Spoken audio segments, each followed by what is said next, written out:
Hi everyone, welcome to our free webinar on how to become a virtual executive assistant. Thank you so much for joining my community here at MJ Virtual EA and our EVA Academy or Executive Virtual Assistant Academy.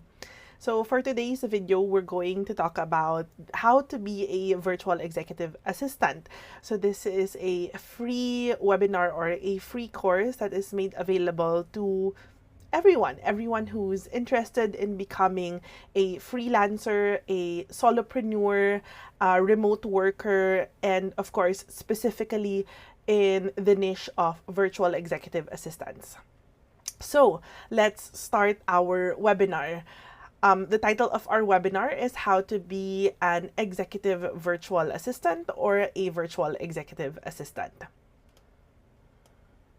So before we proceed in the details, I'd like to first introduce myself. So my name is Mia or MJ. I am a full-time virtual executive assistant or executive virtual assistant here in working at Athena Executive Assistants. I started in Athena in May of 2021. I have been with my client, Athena client, since June of 2021. I am very proud to say that I'm actually first in my training batch who got matched with a client. And just to give you a quick background of what my client or who my client is a CEO of a startup and their own multinational company. I am also a part-time wedding and events planner. That was actually my business or full-time business prior to being a full-time freelancer. But I'm still doing that on the side as a part-time business. And out of my career, I am a mom, a wife, a daughter, a sister, a relative, and a fur mom to 4 dogs. I am a college undergraduate. I wasn't able to finish my college. I think I finished up until third year college. So this is a sign that even if you're not a college graduate, you can still definitely be or you can still have an amazing career. Now, I'm not saying don't graduate, of course. It is still a great achievement to finish your studies. But if you are not a college graduate, then you still have a chance to make it big in whatever career that you want to pursue. And prior to being a freelancer, and a virtual executive assistant or an executive assistant, I don't have any freelancing experience. So I came into the freelancing world and the virtual assistant world with zero knowledge of what a virtual assistant is doing or the job of a virtual executive assistant. But of course, prior to applying in Athena, I did my research since I don't have any idea. And I realized that being an executive virtual assistant is also like being a wedding and events planner. So it wasn't really hard for me to transition. And in this online course, you will realize or you will see that even if you don't have any work experience, formal work experience, and if you are working in different fields, you will see that there is a connection with any type of work background that you have experience in terms of with being an executive virtual assistant. So if you have, like me, zero knowledge into what an executive assistant is, a virtual assistant is, then this is the right video that you should watch because I made sure that this is newbie friendly. So let's start our free webinar. First, let's discuss what is a virtual executive assistant.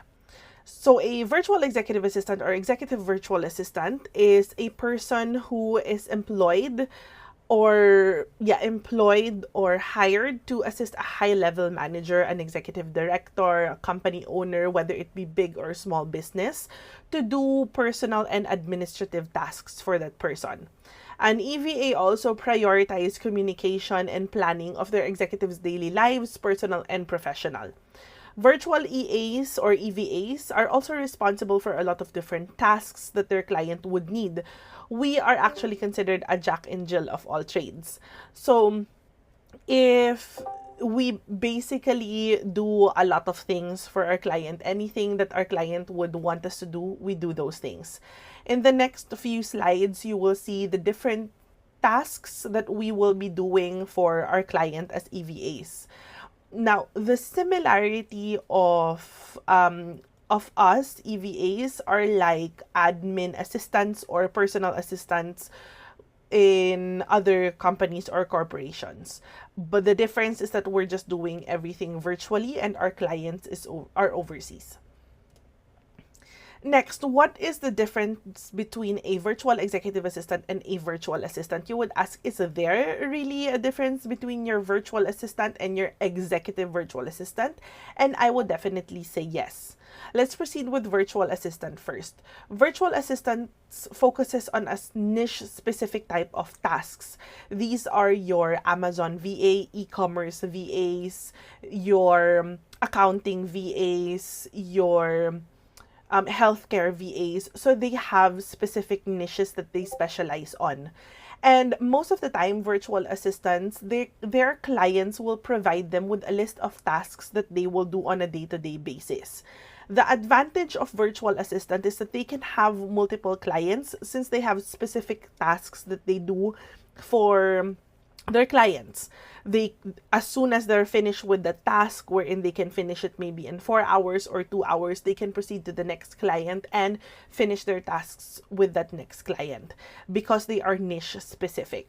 Now with executive virtual assistant, it's still considered as a niche being an executive virtual assistant, but we do a lot of different things. We sometimes do finance for our client, we do basic social media for our clients, we do travel management. So it's a mix of different things that we do for our client. That's why I don't consider executive virtual assistant being a niche specific type of VA. And the thing with EVAs also is that our clients don't necessarily provide us with the fixed tasks that we will do for a specific day. Most of the time, clients will hire EVAs because they need someone to assist them with different parts of their lives. Sometimes we will tell them what to do. That's why it's very important for EVAs to have that characteristic of executive, to have the executive presence characteristics. That because there are instances wherein we have to tell our client, hey, your calendar is really messed up. It's very chaotic. This is how we're going to fix it. So that's the reason why clients are hiring us, because sometimes they don't know how to handle their calendars. They'll just have to put in meetings.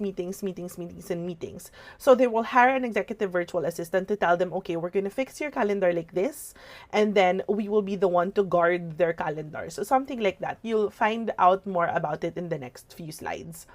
And executive virtual assistant also must be willing to learn a lot of new skills and tools depending on the type of task that our clients would like us to do. And executive EVAs also should learn how to work independently, because most of the time, our client, we will actually be the one to delegate tasks for ourselves. Like for example, we see in our client's inbox that they have plans of traveling in the near future. We will not wait for our client to tell us what to do. We will tell our client that, hey, I saw on your email that you're planning a trip in Europe. Here are some places that you can go to. Here are some flights that I already researched. Let me know if there's anything here you like and I'll book them for you. So that's what we do. And since we do everything for our clients as EVAs, personal and professional tasks, there is really no way or not enough time for you to get other or multiple clients. So most of the time, EVAs just really work for one client. So that's the difference between your EVAs and your VAs.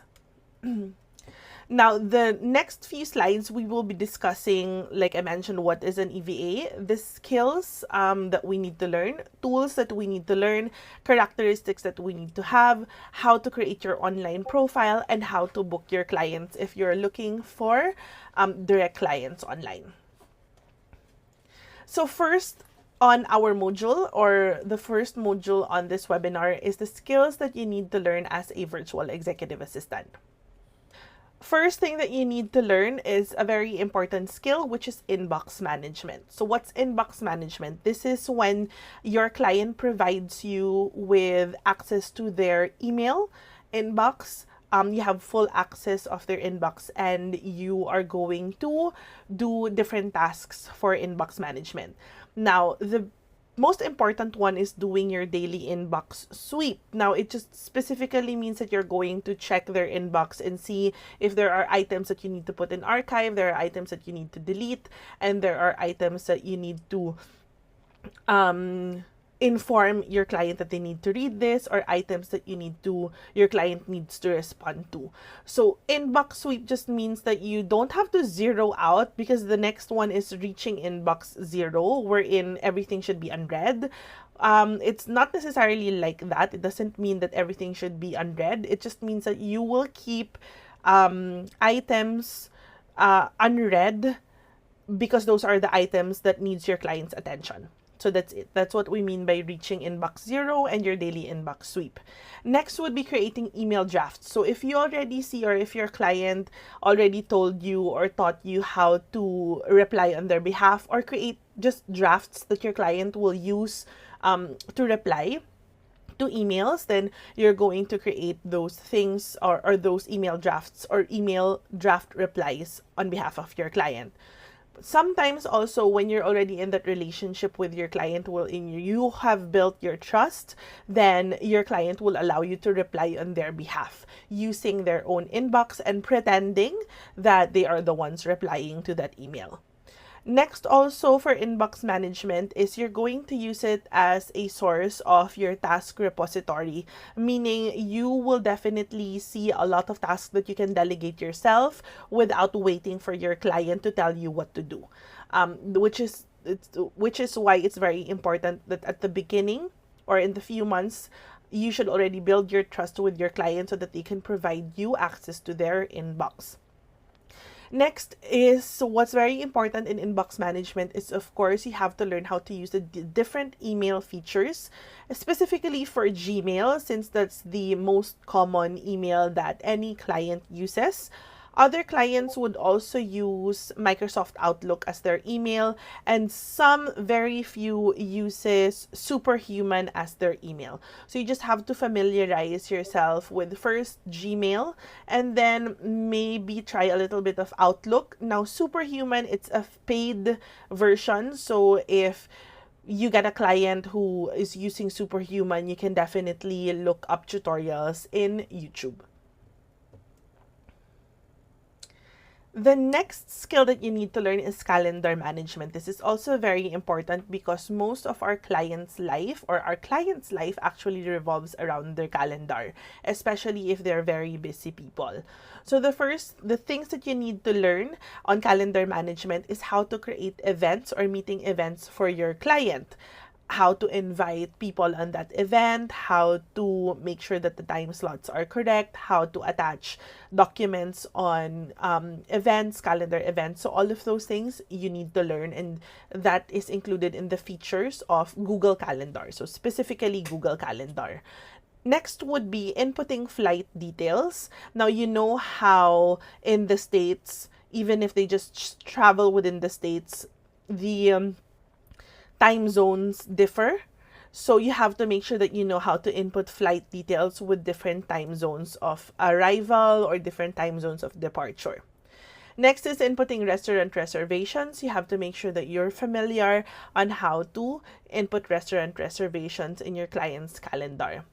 Reviewing and optimizing your client's calendar simply means that this will be at the start of your relationship with your client, wherein they provide you, or they give you their access to their email or their calendar, and then they will tell you, you will see that it's very chaotic. There's a lot of meetings overlapping each other and all of those things. Now, what you're going to do as an executive virtual assistant or as an EVA is to optimize your client's calendar. So you will provide your client suggestion on how to lessen the overlapping of the emails, overlapping of the meetings, moving specific meetings to just a few days a week, so that your client can also have time to focus on personal stuff and deep work stuff, so that they will have more time. Because as what I learned in Athena, us executive virtual assistants are hired by our clients because we want to give back time to our client, meaning we make more time for our client by delegating tasks to us, and of course making sure that their calendar is optimized. Next thing that you always have to remember with calendar management is when you input time zones, you have to triple check, quadruple check, 5 times check the time zones to make sure that it's correct. Now, what's very important with time zones also, that's why I included it here, is because if you make a mistake with the time zone, your client might miss an important meeting with an investor, or an important meeting with their customer or their clients as well. So it's very important that you triple check your time zones prior to finalizing a calendar event on your client's calendar. The next skill that you need to learn is travel management. Now, our clients are CEOs, they're company owners, directors, managers. So most of the clients that are hiring executive virtual assistants would travel most of the time all over the world. Just like my client, my client has a lot of clients also all over the world, so she travels most of the time. So it's very important that you know how to do travel management. Now, what do we do in travel management? You search and book flights, hotels, restaurants, car rentals, activities, and other travel-related tasks.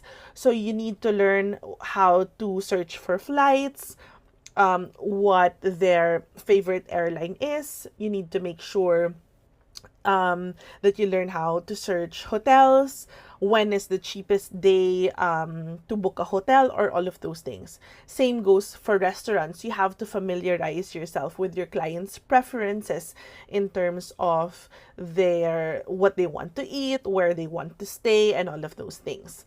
Same goes for activities. You need to know what your client likes to do. Like, do they love going to museums or gardens, or are they more of the adventurous type, wherein they like to go skydiving, all of those things.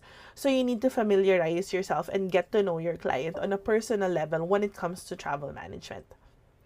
Next thing that you need to learn, once you've already searched all of those things, booked all of those things for their travel, you need to be able to create a final and detailed itinerary for your client. So you use different project management tools to be able to create a final itinerary for your client. Next important thing in travel management is you have to make sure that you also know how to complete their travel requirements, such as visas that they need to apply to, any health information that they need to submit for when they travel to a specific country, renewal of their passports, applying for global entry and international license or driving license. So all of those things you have to find out for your client, and to complete all of those documents on behalf of your client. Travel management is actually one of my favorite tasks that I do for my client, so I'm sure you're going to enjoy this also. Next skill that you need to learn is events management. It's quite hard to do events management because we are executive virtual assistants and we do everything virtually, but it is definitely possible. You can still be on top of things, on top of the event itself, even on the day of the event, as a executive virtual assistant. So what do we do in events management? We search and book vendors or suppliers. We make negotiations in terms of their rates. We review their contracts. We make sure that they are legit suppliers or vendors, and make sure that the proper documentation is provided by the vendors. In terms of the type of events that we can plan personal and corporate events for our clients, depending on whether they want us to plan personal or corporate events. Another task that we do for events management is creating programs and timelines. So you have to make sure that the requirements are submitted on time, if there are permits that needs to be submitted, if we need to create the program, and we have to orient the vendors like the lights and sounds or the host, we have to do those things. Finally, we have to maintain a budget, especially if it's a corporate event. You have to make sure that the vendors that you are able to book is within the budget of your client. Actually, whether it be personal or corporate, you have to maintain a budget. But the difference between personal and corporate, personal events, you can definitely go higher than what they like, but when it comes to corporate events, you really have to be strict with to maintain the budget, because it's corporate. There are a lot of steps to get approval if you need a higher budget or a more expensive budget for a specific event.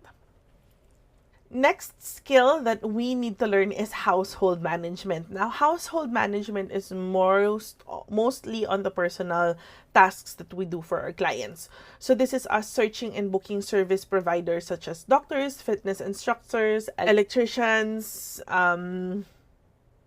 pool guys, and all of those things. Or all of those other service providers. So you have to make sure that you know where to search and where to look for them. Another task that we do under household management is paying our clients' bills. So you have access to your clients' financial details like their credit cards or their bank accounts. So you have to make sure that you pay their bills on time, or you can also apply for automated or auto debit for their bills. We also do a lot of online shopping and grocery for our clients, since most of our clients in the US, or mostly Americans, love to do online shopping. And their groceries are also done online already. It actually increased the past few years because of the pandemic. So they buy their groceries via Amazon Fresh. So you just have to familiarize yourself on the websites that you have to go to purchase groceries and shopping online. Next for household management is birthday and celebration reminders. So you have to remind your client that there's an upcoming birthday, let's say 2 weeks prior to the birthday of their family member, or an anniversary of their parents. You just have to remind them that it's upcoming, and then you suggest gifts that they can purchase for their family members, that we can purchase on their behalf and send it to their family members. So that's actually a very important task that we do for our clients, because they're very, very busy people, that sometimes they forget that it's the birthday of their sister and all of those things. So that's where we come in, remind them about that, and send the birthday gifts on their behalf so that they can maintain that relationship with their family and friends. The next skill that we need to learn is meeting management. This usually happens when your client includes you in their business or their company. So we just create minutes of the meeting, to summarize the whatever it is that they discuss during the meetings. And then, of course, we create calendar events for meetings and invite people for those meetings. Now, it's very important in terms of meeting management that we learn how to use Calendly. Now, Calendly is a meeting or a scheduling platform that we can integrate with Google Calendar. So meeting management and calendar management actually works hand in hand. So you have to make sure that you learn them together. The next task that we need to learn is basic social media management. Now, being a social media manager or a social media marketer is actually a very hard task to do. If you want to focus on social media management, then you have to learn social media management as a whole, because you cannot be an executive assistant and a social media manager at the same time. It's just not possible, because being a social media manager is a very, very hard thing to do. That's why I included the word basic, because as an executive assistant, we only do basic social media management for our client. If your client wants you to focus on their social media, then you have to transition to becoming a social media manager and not being an executive assistant, something like that. Or you are going to be a social media manager and then an executive assistant on the side. If your client really wants to hire or really wants to, level up their social media, then you have to suggest to your client that they can hire a full-time social media manager so that you can focus on other tasks as an executive assistant. But if they said that they just want to make sure that they are engaging, they are posting every day and all of those things, then learning how to do basic social media management is something that we can do as an executive assistant. So in terms of basic social media, you just create content or a content calendar for your client. You can create videos and graphics, and Canva is your best friend. And then you can also do or study and create a little bit of analytics report. You don't have to deep dive into the analytics of your client's social media because that's something a social media manager would do. So if your client wants to really be specific in terms of their analytics and really have, the goals and targets of growth, then hire a social media manager. So those are all of the important tasks that we do as executive virtual assistant. There's still a lot more, but these are the things that you need to learn first. Our next module, we will talk about the tools that you need to learn as an executive virtual assistant. The first tools that you need to learn are email tools. Now, we have Gmail as the most important and the most common email tool that you need to learn. Next one would be Microsoft Outlook. And the last one is Superhuman. Personally, I don't have experience with Superhuman, but I do have experience with both Gmail and Outlook. Outlook is a little bit more complicated and it's quite hard to access Outlook because you need to purchase the Microsoft Office. But if your client will provide you an Outlook email, then definitely you'll have full access to their Outlook. Gmail is for free and your client can definitely provide you access to their Gmails anytime. So you have to make sure that you learn the features of all of these. But I suggest just focus first on Gmail and a little bit of Outlook. Superhuman is quite advanced, but it's nice to learn the basics also. This is a paid app, so if you want to learn how to use Superhuman, just go to Google and search for basic tutorials for beginners.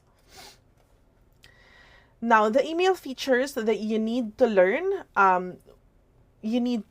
first is how to attach files and photos in emails on your email messaging, how to attach hyperlinks, how to format body, how to use the format of the body, how to use formatting features for the body of your email, how to create email templates, how to create filters and folders in your inbox, how to schedule send emails in the future, and how to change your email layout or interface to make sure that you optimize your client's inbox. So these are the first features that you need to learn so you can pause, take a picture, and then start learning them.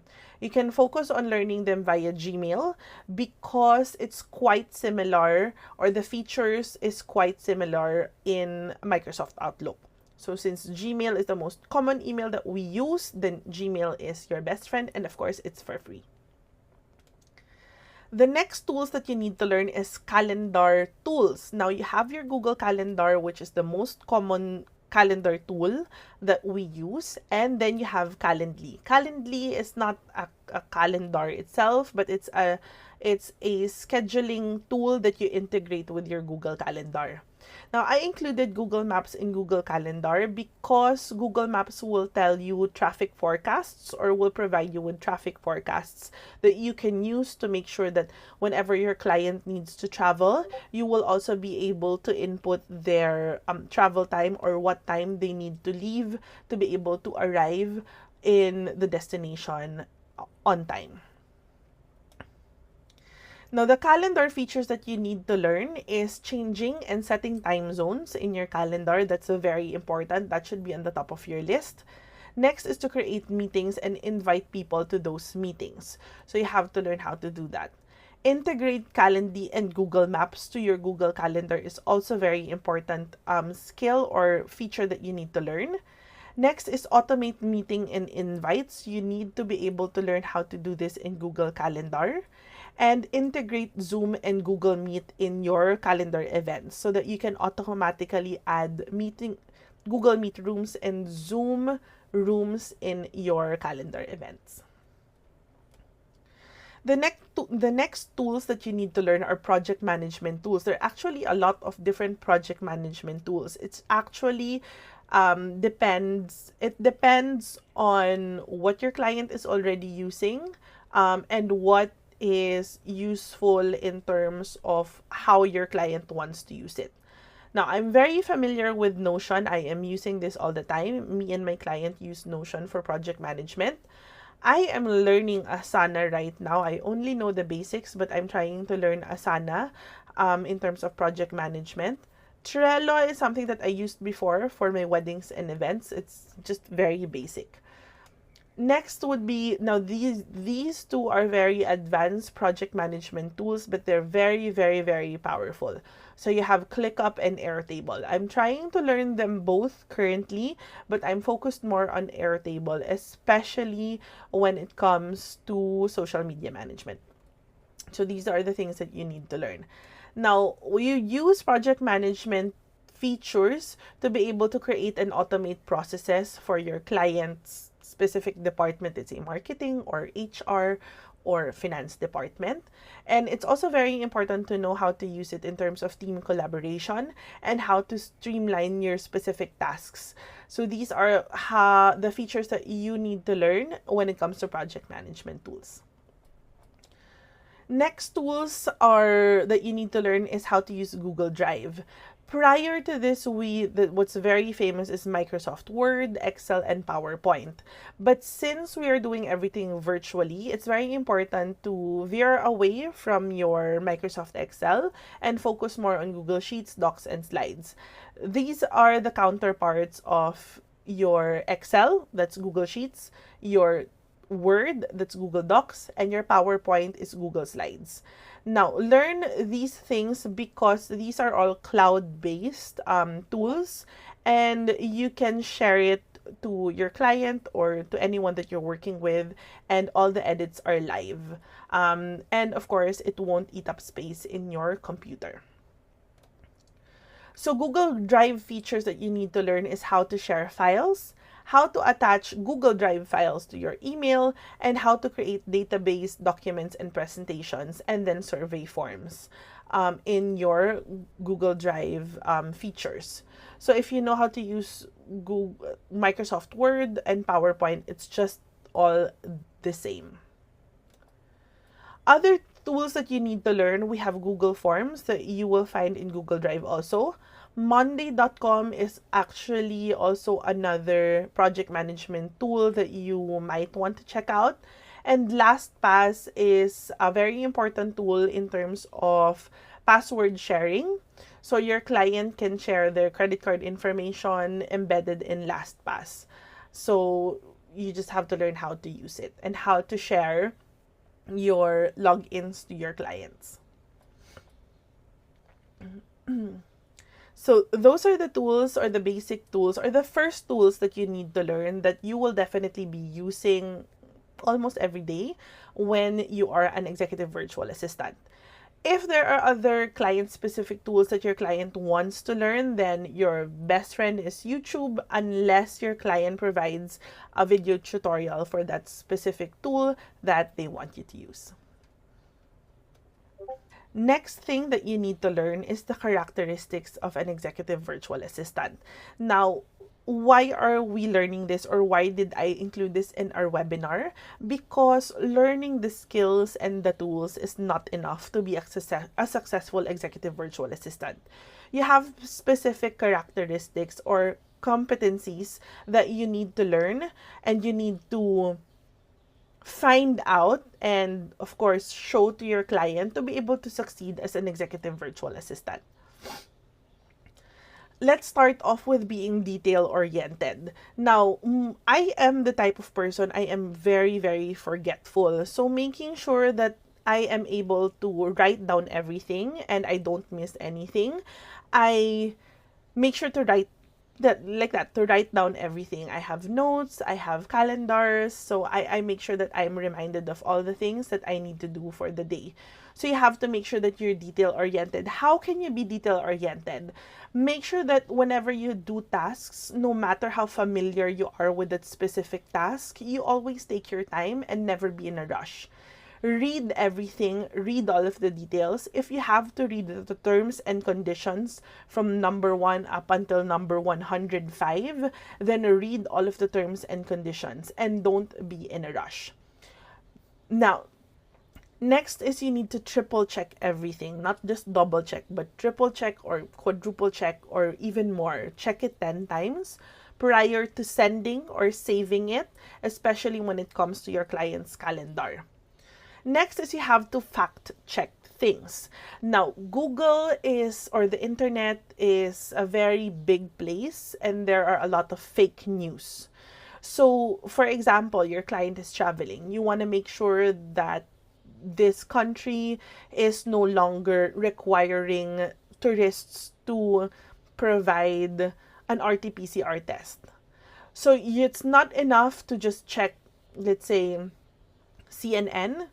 You have to make sure that you check reliable sources such as the embassy website of that specific country. If you have to call the embassy, then call them. But you have to make sure that some important stuff, especially when it comes to travel or when it comes to completing a specific requirement, you have to fact check everything to make sure that it's correct. Next is to reconfirm everything. When I say reconfirm, for example, I do this when I reserve hotels for my client and reserve restaurants. Even if I already reserved it online, I still call the restaurant to make sure that they were able to receive my reservation request, something like that. So you always have to reconfirm things. Next characteristic that you need to have as an EVA is you have to be resourceful. Now, Google is our best friend, definitely, to search for whatever it is that we need to do. But when we say being resourceful, searching in Google is not enough. There are specific tasks wherein you always have to think outside of the box. Something that you think is impossible to do, as long as you're able to think it, then do it. So there's nothing impossible when you are an executive assistant. So unless it's really an impossible task. Like for example, applying for a passport today because your client is leaving tomorrow. It's something that's impossible to do. But try to find ways to be able to make it possible. But if you've already exhausted all of the resources, all of the research, you've exhausted the contacts that you have, then of course some things are really impossible to do. Use all of the resources in your disposal so you can connect with other executive assistants. If you find someone on TikTok that can help you reaching a specific person to be able to help your client, then do that. When you are an executive assistant, you have to have that mindset that nothing is impossible. So if you have to think outside the box, think outside of the box, something like that. So you just have to make sure that when you're an executive assistant, you have that nothing is impossible mindset, unless you've already reached that point where it's really impossible. The next characteristic that you have is you have to make sure that you are assertive. When we say assertive, you have to have that confidence to tell your client that, hey, we cannot do this anymore, or hey, client, please stop what you're doing, focus on me because we need to finish this now. Something like that. Assertive but respectful at the same time. So, as I said here, there are moments wherein you need to take lead in specific tasks for your client. And sometimes also, you have to represent your client on their behalf. So, that works hand in hand with being confident. Being assertive also means that you constantly give task updates for your client. So if your client provides you a task, you don't leave your client hanging and not give them an update for the next few days. So you have to make sure that you give them an update, let's say after 30 minutes or after an hour of where you are already in the task that you're doing. Being assertive also means that you're accountable for your own mistakes. So if you did something wrong, don't blame it on someone else, because you're the one who's facing your client. So you have to make sure that you are accountable with the tasks that you are doing, and specifically with mistakes that you've done. Being assertive also means you have to show empathy and respect for your client. When we say empathy, when you're an executive assistant, you can't just be transactional with your client all of the time. You have to have that personal touch also, wherein you have to, like, let's say, tell your client, for example, when your client tells you, hey, can you look for a doctor for me because I'm not feeling well, then you have to tell you, when you reply to your client, yes, definitely I can do that. And then you ask them, how are you, what are you feeling? I hope you're okay.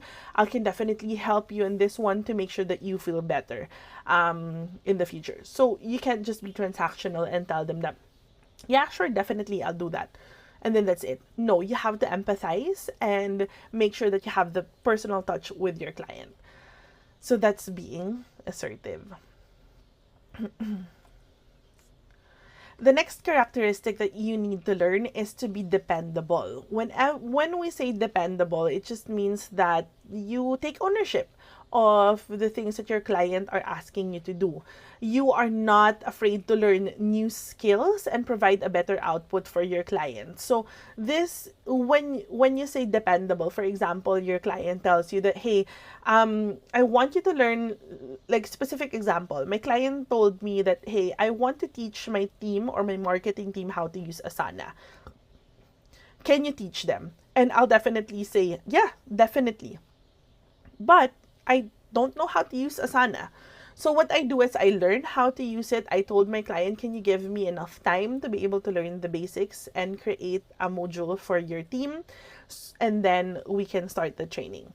So even if I don't know how to use Asana, I'm going to learn how to use it so that I can be able to provide the training that my client is asking me to do for her team. So that's what dependable is. You don't just say na, oh, sorry, I can't do that because I don't know how to use Asana. So for you to be able to show that you are dependable as an executive virtual assistant, you will learn these things for your client. Another way to be dependable is to make sure that you are always responsive in all of your communication with your clients.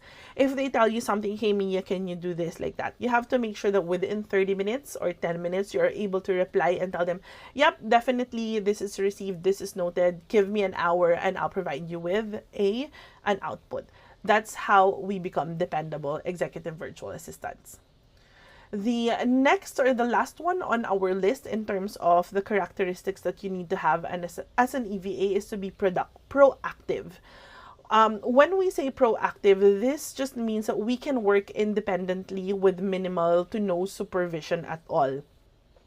Why is that proactive?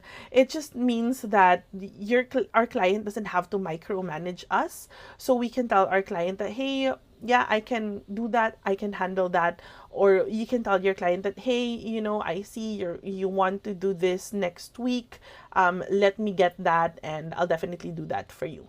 Something like that, wherein you initiate in terms of delegating a specific task for yourself. Another way to show that you're proactive is to make sure that you show integrity at all times, meaning that you are honest in all of the tasks that you do for your client. And then, of course, like what I said, to be proactive is you have to be able to find tasks that you can delegate for yourself so that your client will have more time for more important things. Now, there are still a lot of different characteristics or competencies that you need to have as an executive assistant, but these are the first few ones that's very important for you to learn and focus on. The next module would be how to create your online profile. So now that you already know what the skills are, what the tools are, what the characteristics are for you to succeed in becoming an executive virtual assistant, then it's time to create your profile and start looking for clients. Now, these are the different profiles that you can create as an executive virtual assistant. You have your resume or your CV, you have your LinkedIn profile, you have your Upwork and OLJ or Online Jobs PH profile. You can create your portfolio, an introduction video, and of course, we have to determine how much your charge is. So let's start off with your resume and your curriculum vitae. So let's just differentiate the resume and CVs. Resume should include the latest educational background. So if you finish college, then just put in college. You don't have to put in your high school and your elementary. Next, in terms of work experience, just show your most recent work experience, let's say for the past 5 years or 10 years, or maybe the recent 5 jobs or 4 jobs that you have. And you also have to make sure to only include the job experience or work experience that is related to what you are applying for. Okay. For your resume also, unless you're applying for a creative post, your resume should just be simple, black and white, and direct to the point. It doesn't have to be colorful with graphics and all of those things. Even actually, if you are applying for a creative post, I highly should suggest that your resume should be very simple in black and white, because you have your portfolio when it comes to applying in a creative post. For resumes also, you don't have to include a photo. Now, others would say you can include a photo or you have to include a photo in your resume. Now, if the person you're applying for, the company you're applying for, does not specifically state that you have to have a photo on your resume, you don't have to include that. Why? Because that had been an issue before, wherein companies are hiring people based on their looks instead of actually their background. So to be able to remove that bias and make sure that everyone are able to apply equally, a lot of companies really don't require you to put in a photo in your resume. Now, that's totally different when it comes to your curriculum vitae. Your curriculum vitae should actually detail all of your educational background from your elementary up until your college. If you did a master's degree, you should put that in. It should also detail all of your work experience from after college or from your on-the-job training. It should include all of those details. It should also include all of the seminars and workshop you attended. If you have any awards and certificates that you received, that should also be included in your CV. Your CV should also include your photo. Now, you see the big difference between them also are the number of pages. Resumes should just be 1 or 2 pages. Your curriculum vitae can go up until 10, 12 pages. So that's the difference.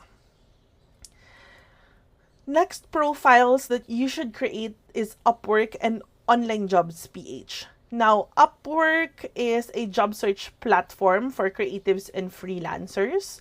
This can also be, I consider Upwork as an agency type as well, because Upwork gets a cut or a percentage from your rate. I think it's 20%, if I'm not mistaken. And the downside also to Upwork is it's very challenging to create a profile, but it's very good to be able to create a profile in Upwork. I am still not yet done creating my Upwork profile, but yeah, it's very good, especially if you're trying to look for direct clients. Now, for Online Jobs PH, it's a job search platform same as Upwork, but they don't get any percentage from your income. So it's just a job search, you apply, and then you just talk directly to the client, and you can do your business somewhere else and not directly in OLJ. With Upwork, all of the business that you do should be within Upwork. The nice thing with OLJ also, it's very easy to create a profile. You just have to reach 99 ID proof. For you to be able to reach 99 ID proof, you just need to provide a copy of a valid ID, your address validation, like a billing statement, and I think your selfie. So that's how to reach 99 ID proof in OLJ.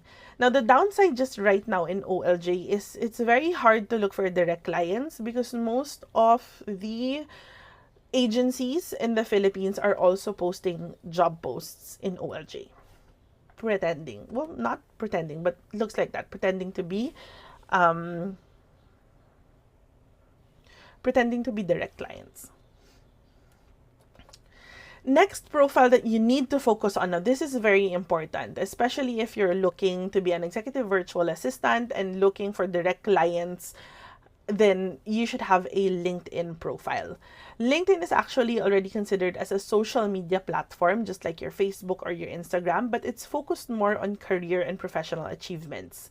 So there are a lot of things that you can use within LinkedIn. They have pages, they have certifications and all of those things. And then you can connect directly with professionals within LinkedIn. It's also a great place, like I mentioned, it's a great place to network and find people. Now, what you're going to do is you're going to change your profile picture to have that open to work, meaning you are looking for people to hire you. And it's a great place to look for executives. If you can find people with a hashtag that says looking to hire on their profile pictures, then you can connect with them via LinkedIn. The next profile that you need to create is an intro video. Now, this is not something that you're going to post online. You can just create this and send it to potential clients. Now, your intro video should only be 2 minutes. It should not go over 2 minutes because of the retention rate of your client. So you have to make sure you maintain it for 2 minutes. Make sure that you include a little bit something about you, a personal details about you, relevant work experience based on the what you're applying for, and of course a little bit about your educational background. What's important with creating an intro video is you have to have a good microphone, your video is okay, and then your lighting. Your background should also be very important. If you don't have a good background, you can use something like this, a virtual background. And of course, prior to creating or shooting your video, you have to make sure that you create a script. Next on your profile or your online profile is you have to make sure that you create a portfolio.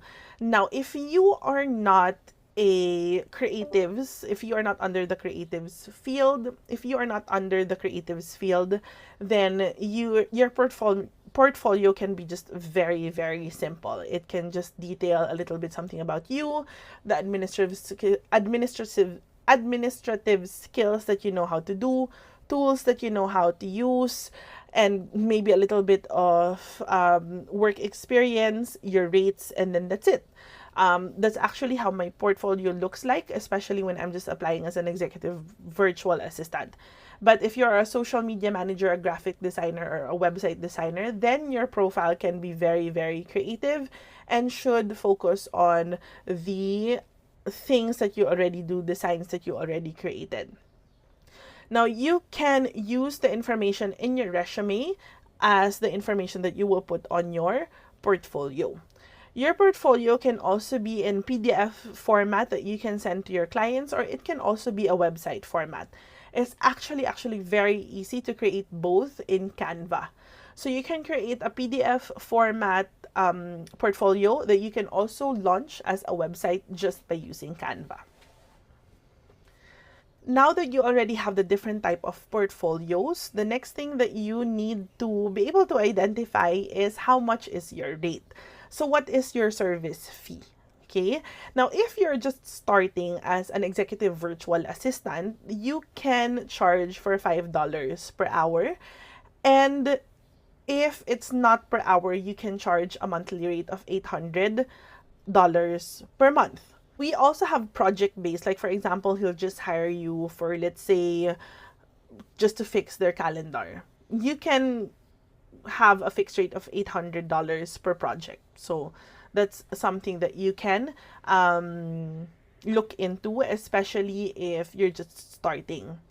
Now, if you feel like you are already advanced, like you already have the experience, you can go as high as $7, $12 per hour, $15 per hour. You can go as high as that, as long as you have the experience and you know you'll be able to deliver that much. Okay. Now, for monthly, you can go as high as $1,500 a month, $1,500 to $2,000 a month, or you can go as high as $3,000 a month, as long as you are able to make sure that you can provide really a very quality service, especially if you already have the experience.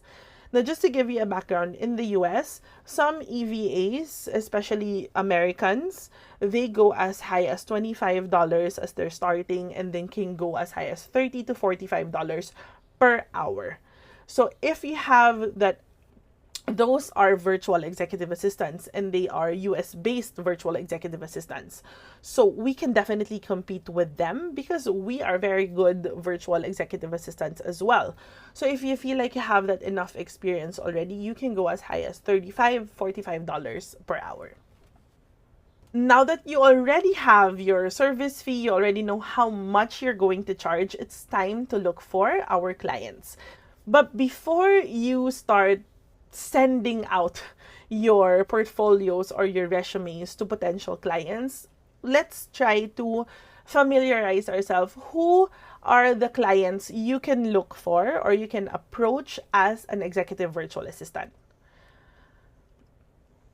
So the client profiles that you need to look out for are C-level executives, licensed professionals, big and small entrepreneurs. Let's check them out one by one. First one are your C-level executives. You have your CEOs. They can be our main, or they are our main targets as executive virtual assistants. Why are they our main target? Because they can get us personally to assist them with their personal tasks so that they can focus on their professional lives. You can find most of the CEOs on LinkedIn. Okay, it's rare that you find CEOs on Instagram, depending on the type of business that they have. But C-level executives in multinational companies, you'll definitely find them on LinkedIn. The next profile that we have are licensed professionals.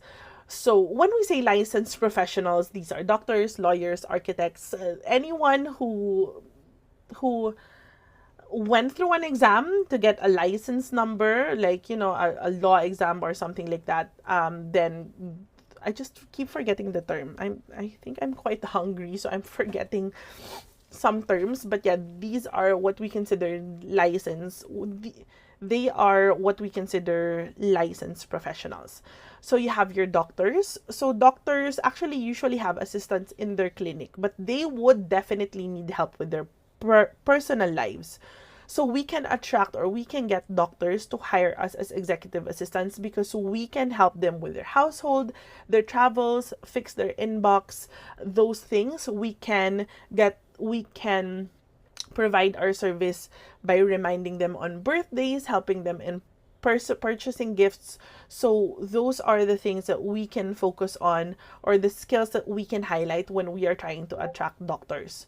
Now, where can you find doctors? Of course, you can find them on LinkedIn, and then you can find them also on Facebook, Instagram, and some are actually very active already on TikTok and YouTube. Next would be lawyers. Now, they are also licensed professionals, just like doctors. They have assistants already or associates who help them with their work stuff, but they would definitely need someone to help them with their personal lives. So you make sure that you can also approach lawyers. You can find lawyers on LinkedIn. Some lawyers are also very active on YouTube and TikTok, so you can approach them on there also. I know on TikTok you already see that we have legal VAs. They are already a specific niche, but legal VAs usually help lawyers in their work stuff. As an executive virtual assistant, you can come in and give your services to the lawyers in terms of their personal stuff, like making sure they are still close with their families, fixing their inbox, their calendar, planning travels for them, etc. So you focus on more of the personal tasks instead of the work task when it comes to licensed professionals, specifically lawyers. Next one would be influencers. There is still a market to target up and coming influencers to hire virtual executive assistants. When I say up and coming, most of famous influencers would already have their own PAs or personal assistants, so they definitely probably won't need virtual executive assistants. So if you can target those up and coming influencers, then you can make them hire you as their EVAs. You can market yourselves as someone who can do managerial work for them, like scheduling their meetings and all of those things, planning travels for them, etc. So you can you can still target influencers. Of course, you can find influencers through all of the social media platforms, but rarely on LinkedIn. So you can focus on Instagram, TikTok, and YouTube. The next would be chefs. Now, this is something that is untapped, okay? But I personally know chefs.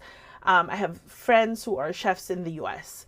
Now, they are very, very, very busy people. They're like lawyers or doctors. Sometimes they're more busy than doctors and lawyers. So this is an untapped market. So you can definitely reach out to chefs because they are very busy, and trust me, they are very, very rich people. And chefs are very famous in the US.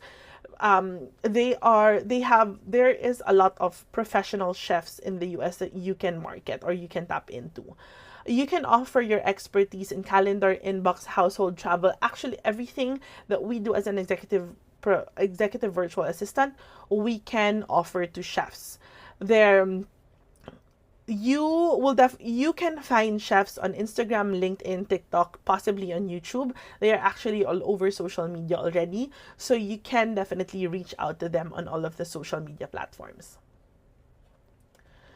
The next one are real estate agents. Now, you can say that, hey, real estate agents, they already have Reva or the real estate VA. They are already considered a specific niche.